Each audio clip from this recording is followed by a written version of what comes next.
Ya, Islam masih berbau padang pasir. Apa maksudnya? Ya terkurung ya dalam padang pasir Jazirah Arab.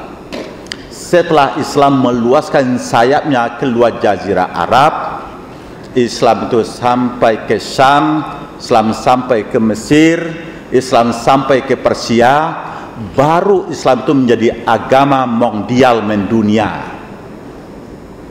Kenapa? Karena pendekatannya tidak padang pasir lagi, pendekatannya itu sudah intelektual, sudah keilmuan. Baru Islam itu menjadi agama yang bersifat mendunia. Dan pertama sekali yang jelas sumber-sumber ilmu pengetahuan itu waktu itu adalah di Persia dan di Mesir. Kalau kita membaca bukunya Taha Hussein, kan, Taha Hussein itu tidak mau mengaku itu Mesir itu Arab. Bahkan ya Taha Hussein agak berlebihan barangkali ya. Mesir itu kan dulu suatu negara besar kan, di bawah Fir'aun itu negara besar. Bapak dan Ibu, kalau kita bertengkar dengan orang Mesir, kalau kemudian kita katakan anta Fir'aun, kita kata gitu kan, engkau Fir'aun, dia senang malah. Tidak marah dia pada kita. Orang Mesir senang dia kalau dibilang Fir'aun. Kenapa?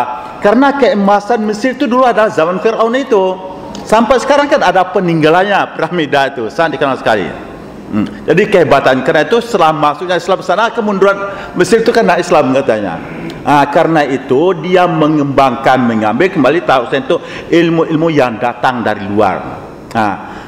Karena itu sesungguhnya seperti yang saya bilang tadi, Islam itu mondial setelah sampai ke Persia. Itu sebabnya ulama-ulama besar dunia Islam itu adalah dari Persia.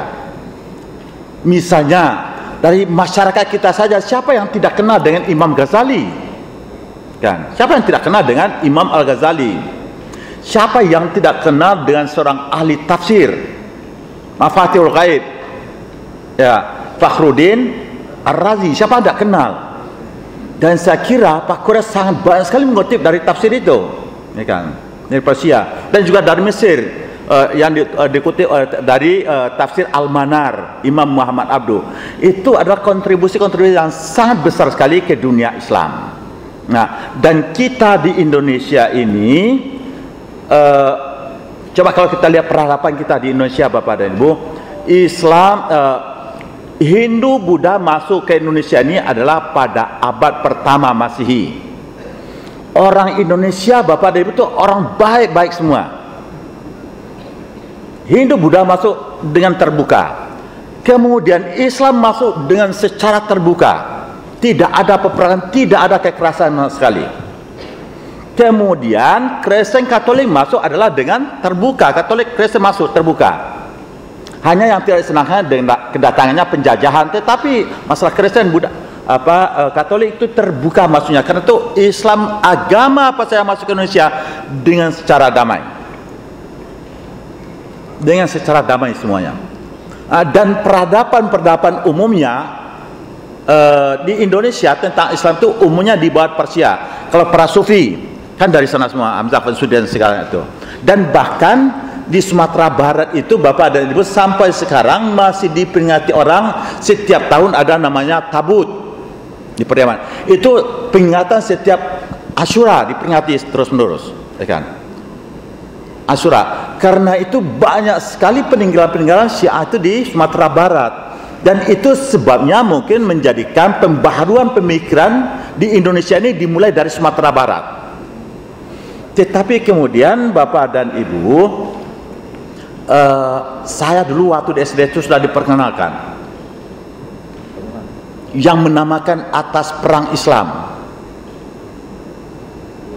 Terjadi sebuah peperangan di Sumatera Barat itu namanya Perang Padri. Ya.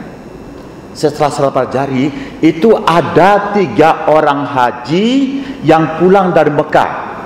Namanya Haji Sumanik, Haji Miskin, dan Haji Puabaka. Setelah mukim demikian lamanya di kota Mekah, menyaksikan terjadinya perang Wahabi memperebut kekuasaan waktu itu yang bekerjasama dengan Saud, ya kan?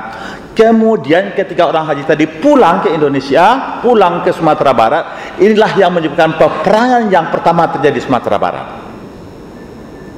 Kenapa? Karena memang dilihatkan Wahabi merebut kekuasaan dengan peperangan. Bapak dan Ibu, Padahal peradaban-peradaban yang sudah dibangun, misalnya tentang peradaban di bawah mulanya dari Arab, bahasa, dan bahasa yang berkembang di Indonesia banyak ada bahasa-bahasa Persia, seperti salah. Kalau kita bahasa Indonesia kan bukan salah kan, menjadi salat, zakah jadi zakat, kan konotasinya adalah Persia. Nah, karena itu kalau kita lihat Bapak dan Ibu, sesungguhnya peradaban Islam di Indonesia ini lebih banyak sumbangsih dari orang-orang Persia masa lalu atau Persi, ya kan? Apakah para pemikir ataupun para sufi, dan tidak ada kekerasan-kekerasan. Pertanyaan kita, kenapa di zaman reformasi ini kok terjadi kekerasan? Yang semuanya sudah memberikan sumbangan yang positif untuk peradaban bangsa Indonesia, tetapi kenapa kok akhir-akhir ini terjadi kekerasan? Di mana sebabnya ini? Di mana kesalahannya? Bulan yang lalu Bapak dan Ibu, saya juga menjadi penguji di IPB sana. Seorang mahasiswa menulis tentang Ahmadiyah. Dia melakukan pendekatan sosiologi pedesaan, pendekatan sosiologi. Mulanya diminta pengujinya yang siapa itu? Ketua apa? Zakat dompet 24. Oh, Pak Didin. Pak Didin. Diminta pengujinya.